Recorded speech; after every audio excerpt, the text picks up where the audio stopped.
again. Yeah, it's me. Sorry, hit the button. I did do it. Position. Let me go put the camera down. Yeah, that'll be good. Until I play some of this. It's kind of. He looks a little less intimidating with this new hairstyle. It's just kind of funny. This little whatever, like pubic hair on his head. Just kind of funny. I mean, not to, everybody looks funny, from someone's perspective. That's sort of the point of the video, is this individual perspective thing. So he's doing this conversation about love again, and amore fati and stuff, and, so, he spent 5-6 minutes of the video just saying nothing, just talking about the way people think, in the sense that, well, people could say the universe, because I'm in the universe and I love that the universe is love, or something, silly. But he always breaks this down to some sort of individual experience, which is, in my opinion, the universe is a deluded asshole. Okay, if that's what the universe is going to do. If the universe is going to have brains, and the brains are going to be preoccupied with this nonsensical notion that their personal gratification is the only game happening, that it's the thing their brain should be concentrating on is what I personally feel, because the only feelings that matter are the feelings I'm having, that would be, I mean, it's childish. And so he's talking about his love for his child.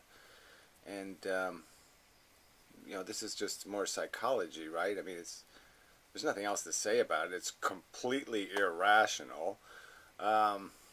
It's like,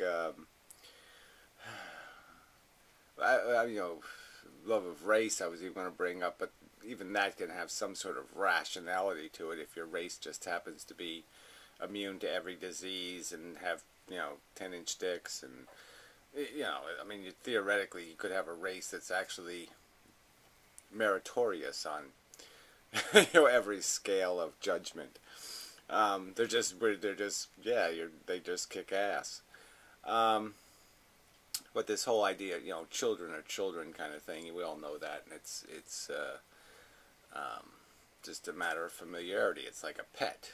You don't really think that you fulfill some sort of long lost destiny, and you find the pet that was meant to love you and that you were meant to love, and all that kind of crap, right? I mean, it's really not that complicated. It's friendly critter who becomes dependent and devoted, and smiles at you, makes you feel good, and the consequences, you become attached and devoted also.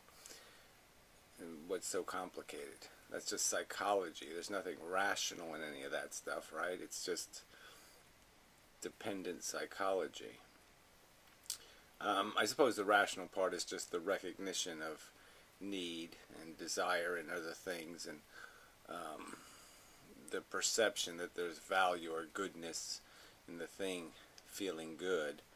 But why you would think the only thing that needs to feel good is your dog and not any dog.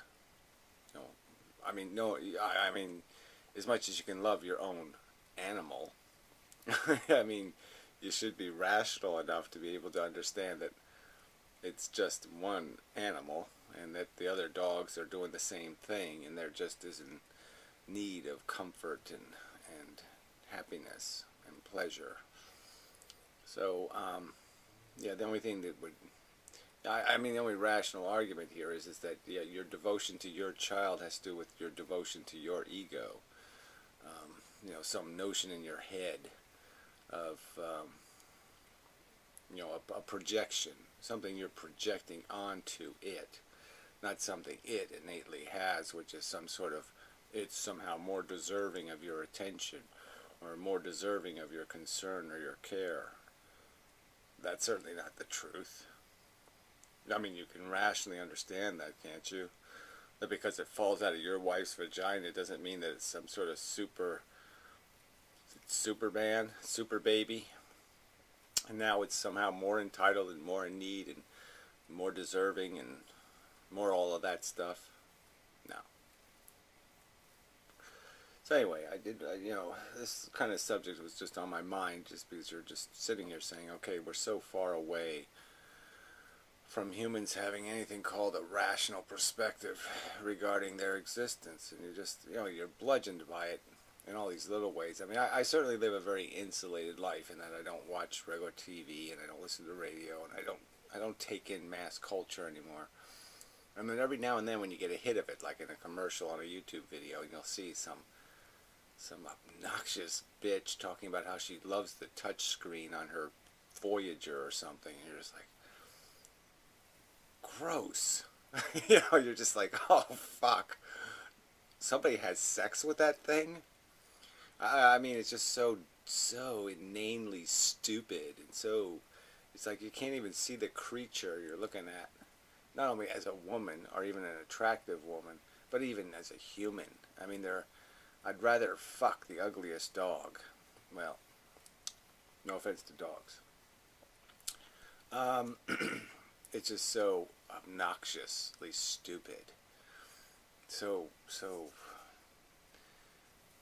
gross. As a human perspective.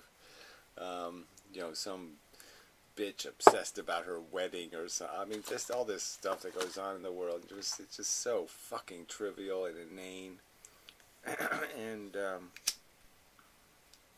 it's impossible to see it as like this is a common organism, the same species. It just doesn't seem to have anything even close.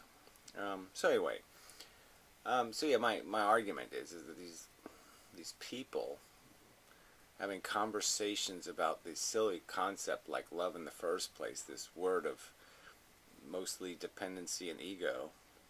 I mean, that's all it's made out of. Love. I love somebody because they have perfectly round breasts. Or some stupid I mean, we love things for stupid, crude, completely conditioned responses in terms of what our tastes are, like food tastes.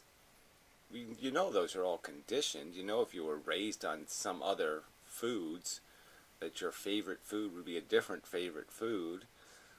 And yet they talk as if this emotion has some sort of merit, or, beyond the fact that, yes, it is important to us as individuals. It's important to our comfort. But it's a psychological thing. It's not a philosophical thing. It's not something meaningful beyond the fact that this is our condition. This is the way we're built as machines.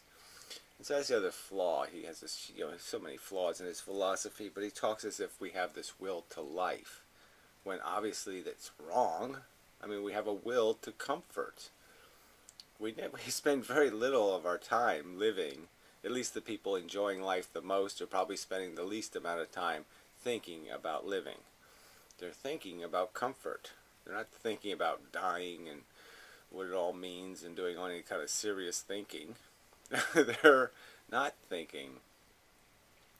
They're feeling their way through and seeking comfort. And we gain this comfort through conquest, through winning, as the board game defines it, as the social construct defines it. In some cultures, winning is, there's a culture actually where, they somehow, no offense to, it's always going to sound offensive, but I mean, they've somehow made the competition who has the wife with the fattest ass. I mean, who's the fattest? If having a fat wife is winning. And, they're really playing the game like that's, they really are. To them, this works. And so you can see just how arbitrary the conditioning is. That, you just pull a couple of switches in the brain and all of a sudden, oh yeah, that's hot. And, how many rolls of cellulite you can pile on somebody. The more she looks like Jabba the Hutt, I'm going to bag me some. And it's a real phenomenon. It's not a fake one. That's the reality of our existence. Our stupid, silly narratives are either Goldilocks story or Red Riding Hood or some stupid jackass story. And the features in the story, the important things in the story, are just arbitrary This doesn't. They have no merit. They're not constructed out of somebody rationally saying what is the appropriate thing to desire. They're just desires. They're just definitions of winning. And we play by those silly definitions. I'm sure the community of homeless people living under a bridge, the definition of winning is who has bags of overflowing Coke, cans or something. The fullest bottle of whatever, brain killer. So, I figure I'll play a little bit of this video just to add to this, but I mean, it's that whole conversation of like, this is the universe doing what? In my opinion, most of the human race, as a consolidated mind, is the universe being an asshole, is the universe being a deluded, immature, profoundly ignorant asshole. Yeah. And, this little piece of the universe is actually doing some, is really in reality. Yeah, it's playing the game for realsies. And these people are just pretending and projecting some sort of legitimacy to this idiocy of selling this idea that it's me first is rational in the first place, which it can't be defended. That every child isn't entitled, that love is just it's a four-letter word, and it's mostly going to be made out of something self-interested and a kind of dependency and a kind of bigotry. Love is often just bigotry. I mean, it's not a good thing. Love is an expression of bigotry. 90% of the time, 95, 98.5. That's what it is. And it's cruel. DNA, even though I know my kid, and eventually my DNA will die, and it's a complete waste of time. Well, my DNA will die, so he knows this somehow.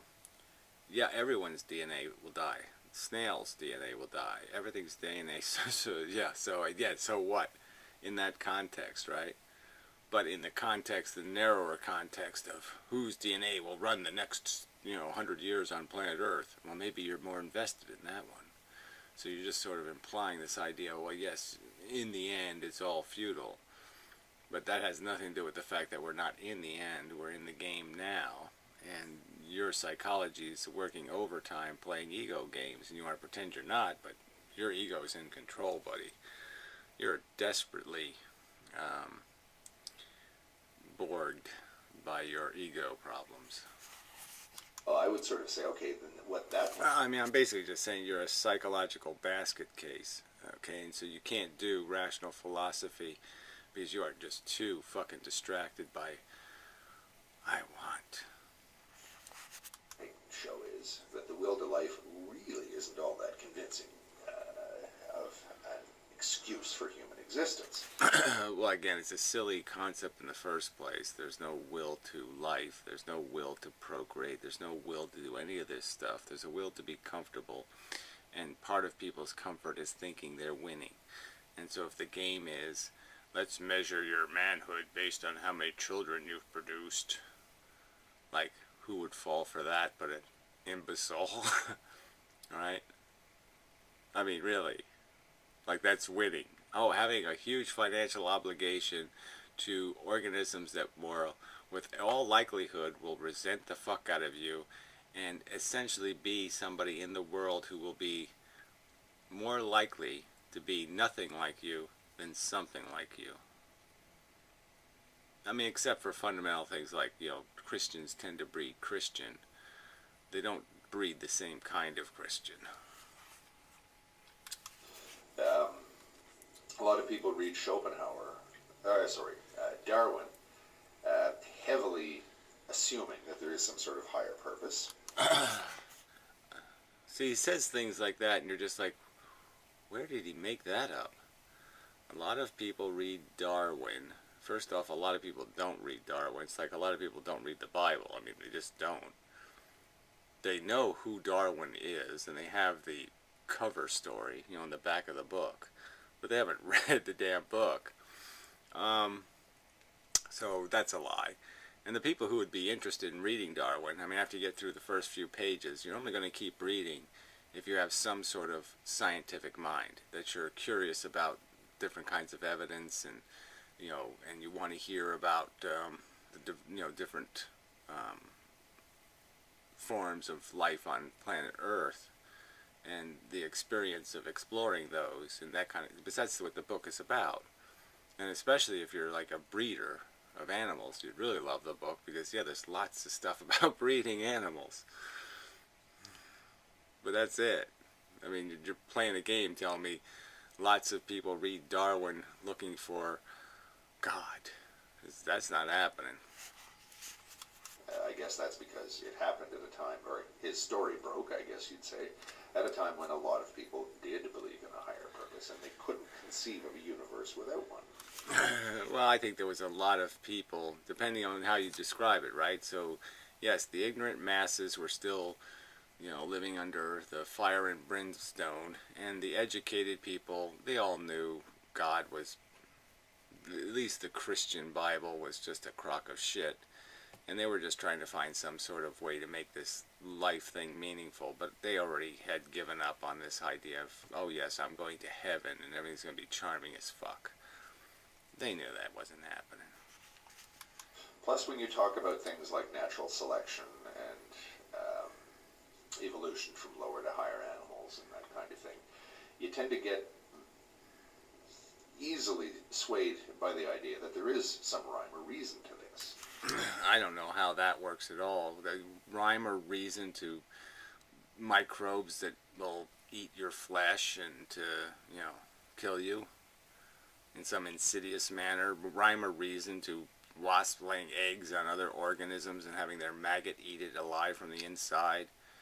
You're not going to see any rhyme or reason. You're going to see little monstrous machines cannibalizing each other. Separate them by a few 100,000 years of genetic development and they'll start eating their own relatives. It's cannibalism, for fuck's sake. You're not going to see rhyme or reason in that bloodbath. I mean, frankly, if you're at all, I don't know how an honest person could sit there and tell me, oh yes, I've studied the progression of species through its, 500 million years of sentient life, anyway, development, and I find it a wonderfully and charming, beautiful story. I mean, bull fucking shit. Nobody who doesn't believe in a God is going to do that, or wants a God to exist or something. You're going to have to break the story, because the facts aren't going to give you any happy ending or any happy narrative. It's a very unhappy narrative of grotesque and horrid, wasted suffering. And the only people that can do anything but force back the vomit are glib motherfucking cunts like yourself, who live their life as if the rest of the world was ants, and all they were really concerned about is, what kind of day am I having? So on that subject, I do want to thank old Fan. Yeah, she sent me cigarettes. She's got to stop doing that shit, but it really was nice. Birthday, so I guess that's the excuse, but I mean, it's just awfully nice, but she's got to stop doing that.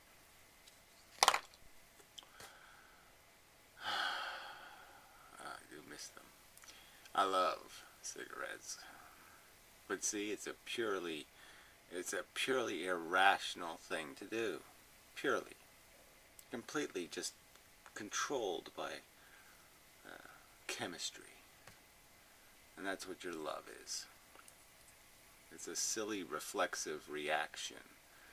And you either try to do it with a sensible moderation and decency, like a civilized human, you don't rape, or you do it like a slob. Guess which one I'm calling you? I don't think that there is any rhyme or reason to any of it, or at least no rhyme or reason that my faculties can grasp. Right, so I don't know, you know, it's just, why don't you just say that more clearly? Just say that, look, all you idiots who think there's a God and a creator and there's some sort of intelligence behind all this slop, well, give it up. You're just feeding machines, like all the other feeding machines, and the only thing different about you is you have bigger and better fantasies, you know, more colorful cartoons in your brain. But it's all the same thing. It's mouth and penis and blood and guts and gore and shit. So, the universe, the gross physical universe, doesn't care.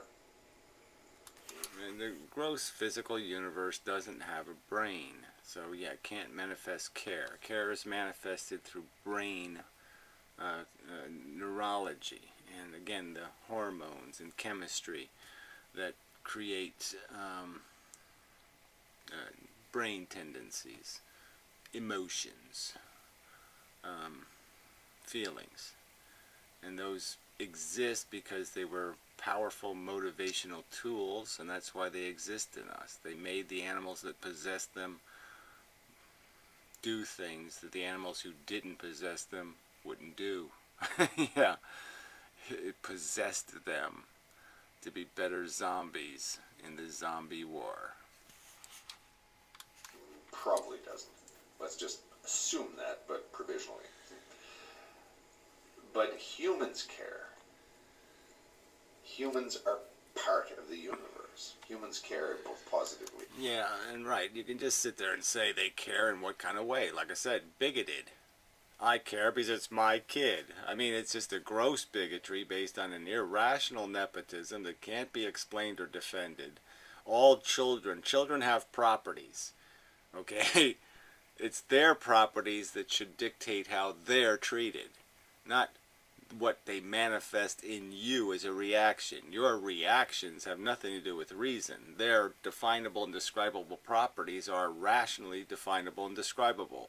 They're ignorant, they need help in living, they need guidance, they need care and comfort. And they don't need that based on what you feel. Your gravity has nothing to do with it. Negatively, of course, we love and we hate. I've just sort of overcome what I perceive are the objections to the idea that love is something other than a mere survival tool. And again, understand it in the mechanism of survival tool. It's a survival tool in the sense of merely creating gangs. That's it. Forming around a genetic code. There's no love, okay, in the rest of the animal world for organisms where there's no obligation or need. There's no advantage. Not yet found in their species to preserving a community. But in all organisms that do live based on numbers, there'll be some mechanism to tie them together. Bats. You come up with all kinds of animals. So yeah, and that's all it is. It's a mechanism to create a mob. Why is that something we should feel good about?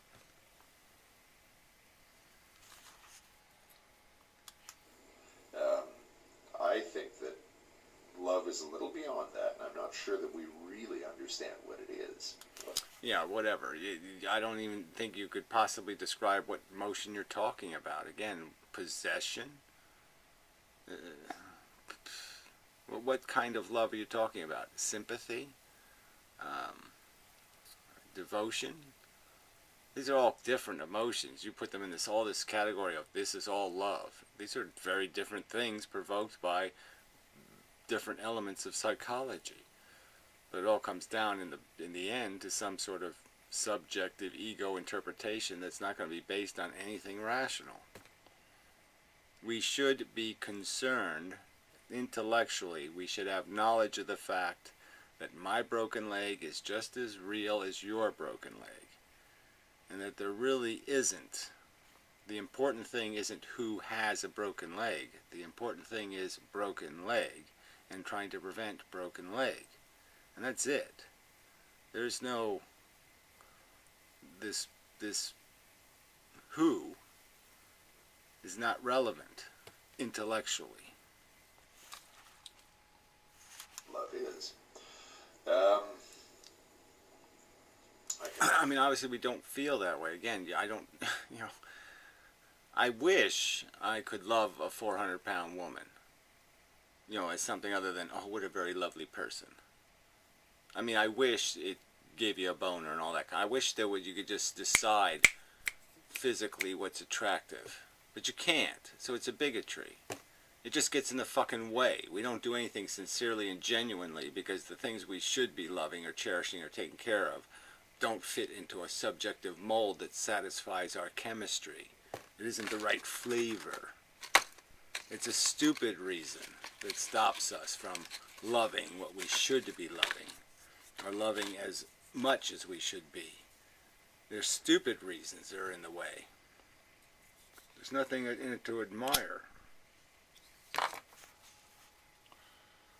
can say it's a wonderful feeling, but again, I've met plenty of people that just don't see any need for it in their lives. You might think that that's strange, but... Alright, so he's claiming he's met plenty of people who don't love anything and don't need anything in their lives. Anything. Do you buy that? I don't buy that. I mean, I certainly can buy there's plenty of people who maybe don't want to be married, maybe plenty of people who don't want kids, maybe plenty of people who like to go to hookers.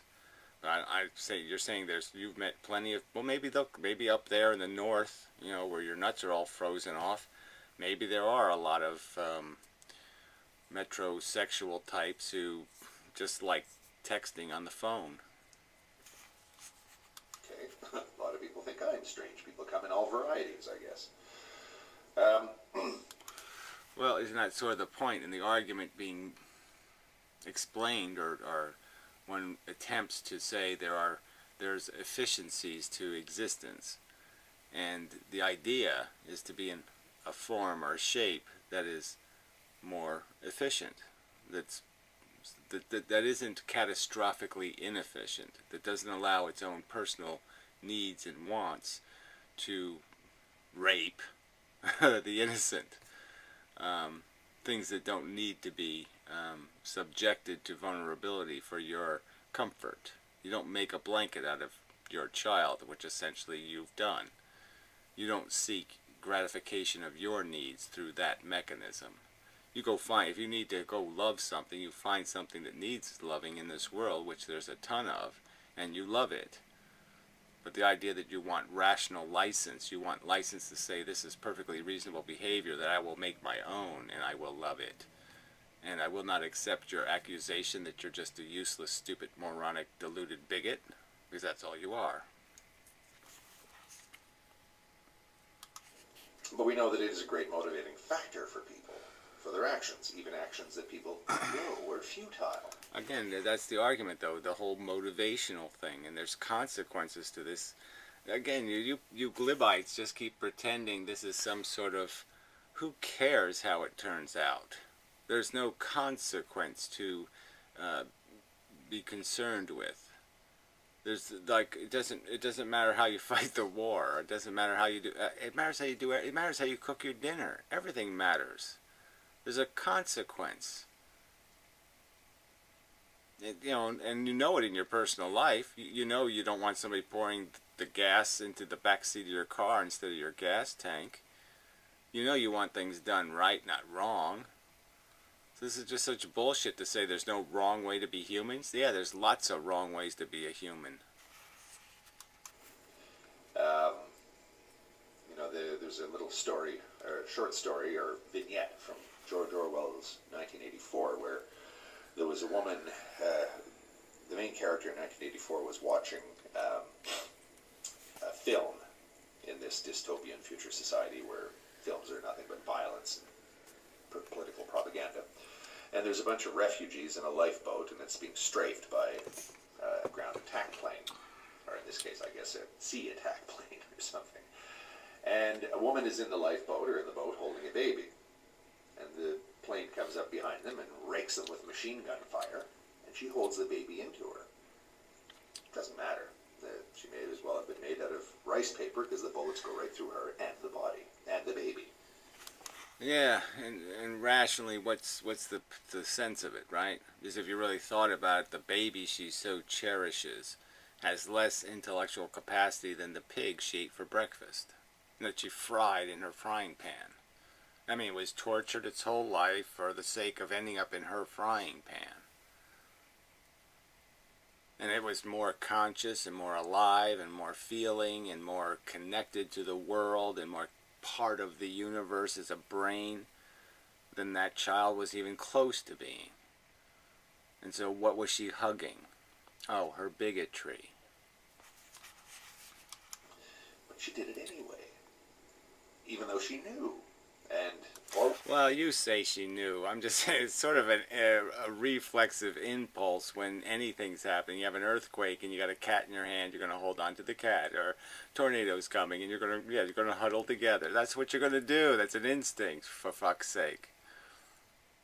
Yeah, I think it's almost like that and being afraid of snakes. I think those two instincts to cling when something's going wrong, to find something to hold on to, is probably just sort of a rational impulse from when we lived in trees or something and the wind started blowing. Well, it sort of goes beyond the notion that this is simply a stimulus response action. He says, you know that it's futile, but you do it anyway. I don't remember any of that being in the book, but whatever. Yeah, no, I don't. I don't remember any of that. And again, how do you know it's futile? It just seems logical that the more crust on the bread, the harder it's going to be to get to the middle or something. You know, the bark on the tree is there for a reason. It's not there for no reason. It's not futile to have bark on your tree. So yeah, if you can be bark for your child, yeah, you be bark for your child. Big deal. Love. That's just an aspect of love itself. Again, so what kind of love are we talking about? Dependency, a better word, devotion,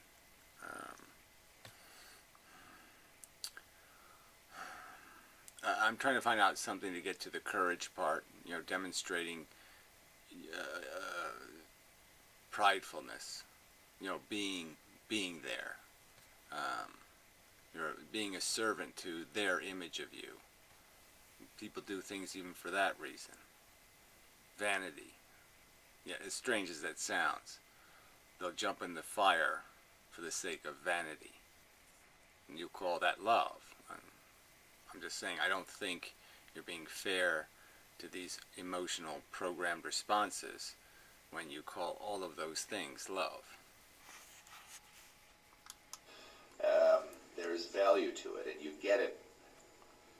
You get the value in strange ways, and knowing completely that that what you're doing may be futile. I know that what I'm doing. Well, like I said, if I know something is futile and I know it deeply, it's going to be very troubling. I'm going to have a dissonance. It's going to sit in there and say, look, there's no point in doing something like, I don't know, there's things that you run across and you have a choice because it's either going to go obsolete and, well, should I invest more money in the car? Let's say some example like that. And there's a certain futility. You say, well, there's a certain, if I put $2,000 into the car and it only lasts 6 months, these are bad decisions. That's all. Recognizing futility might be just another word for measuring a risk equation or assessing the value of something and finding it to have minimal value rationally. But there's a feeling, a sense of, well, I've had the car for a long time and it's been good to me, and you want to do it right. You don't want to cheat the car. It's done, it's treated you well, you want to do it a favor, it's the irrational emotionalism will filter into your decision and corrupt it. And so let's acknowledge what that is. Our emotionalism is not an asset to our productive and constructive behavior. It makes us waste. It creates the imbecility of, spending thousands or millions of dollars to raise thousands of dollars, and it's people at seashores throwing flowers into the ocean, for people killed in a plane or something, when they couldn't give a damn about the little kid who just got squished on the highway. I mean, it creates a bunch of irrational, disproportionate, ineffective behavior. Love of nation. How much blood has been spilled? As a parent, has definite elements of futility about it. That doesn't bother me. Why? Well, people would say, well, you're just blind to the futility. I would say, no, I'm not. I know. I think you're blind to the whole concept of efficiency and the fact that we can have a better solution. There can be better and worse futures based on what people understand, what wheels turn in their head. And I'm arguing that the more Mr. Spock we become, the better the future is going to be. And that's just a fact. And the more emotional and invested in love and silly talk and mish and mush, the lesser the future is going to be. You're raping the future with your emotionalism. If anyone is, or at least I'm not as blind as some people might think I am, if anyone can lay claim to having a fairly dark view of the universe, it's me. Liar. Again, it's a preposterous statement. If anyone can have a dark perception of the universe, it's me. Yet I just invested another human life in existing in the dark universe. I willfully knew it's a black, bleak, horrid, futile, stupid enterprise for which only superficial victory will be accomplished. The gold medal will tarnish and wither, or however the rose will, wither and die, wilt and die. And yet you imposed it. I'm sorry. Then there's no sincerity to your perception of the dark bleakness, in my opinion. It's a lie. There's no way that's possible. No way. You can't know cancer's bad and then give your kid cancer. It just doesn't make any fucking sense. In fact, darkness fascinates me. Well, again, I see, what's the point? I love a good tragedy. Well, then you're oxymoronic. Then why am I having a conversation for you? Because you got the most fundamental question wrong. You can't tell the difference between right and wrong, good and bad. You have them backwards. So, of course, you saying the universe is a black, horrid, dark place, you're really saying, and I want to fuck it. God, that makes me hot.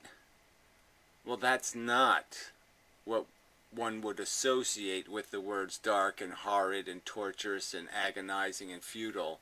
That's not what anyone associates those words with. They're not good concepts. Pain, wasted pain and suffering for somebody sort of rational couldn't possibly be mistaken for yummy cupcake, for fuck's sake. Darkness, viciousness, all this kind of thing. The hunger, the bad side kind of fascinates me. Yeah, whatever that. Again, so what's the point? Again, you're just broken value. You're just saying that, well, it doesn't matter bad. Who cares? It's fun. Yes, sorry. Fuck you. I mean, this is enough, right? There's no point. It's just too retarded. I mean, there's nothing, look, it's oxymoronic. You cannot smash these things together. Torture, fun. Torture's fun. Fuck you. God. Now I don't feel so bad about mocking his hair. Actually, it looks like anus hair, right? yes, I've seen some anus hair, not on purpose, but it happens now and then. Anyway, yeah, I have the appropriate reaction, the consistent with the, generally speaking, formation of the organism reaction. Subjective nonsense, no doubt, but I guess it's not entirely subjective because obviously anals are associated with all kinds of bacteria and sickness and not goodness. Yeah, it's not pure. It's anti-pure. So, you know, there's some reason to that bigotry. But anyway.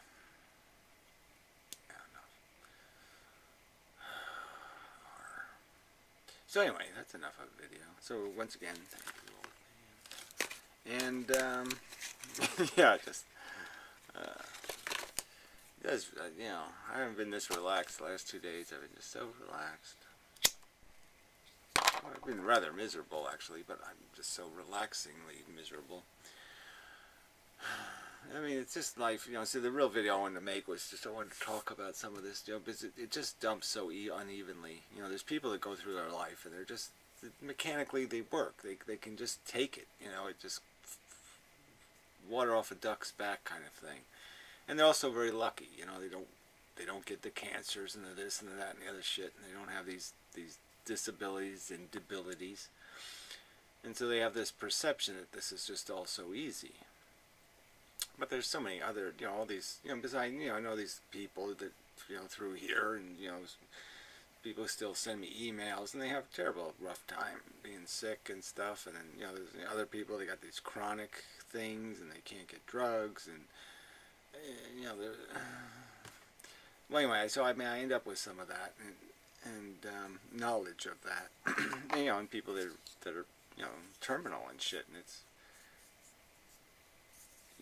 you know, when the jagged knife is up your ass and you're feeling the real hard, deep pain, you'll understand. I mean, it just surprises me that you haven't had enough moments in your life where you felt a touch of the edge of that knife, and so that you would have you'd know, oh shit, I had 10 minutes of this. Can you imagine having 10 years of it? And the fact that so many of you fuckers can't do that, and can't realize that that's the price for your fucking existence. That's the price for your roller coaster rides and your silly bouquet of flower trivial crap, is that people will be in horrid and intense torment. And, you know, it's like the whole back to the pig argument. This is, you know, you can't see this obvious and horrific price and say that's just not worth it. Again, I'm not asking you to stop being addicted. I'm not asking you to give it up. I'm saying just don't sit there and endorse it and say, yeah, make more of this insidious nonsense. Make more human beings so they can consume the welfare of these other sentient animals and torture them. Make more machines that need to feed effectively, quite directly, on torture. People who think it's fun. Fuck no. Alright, that's enough now. Yeah. So, till next time.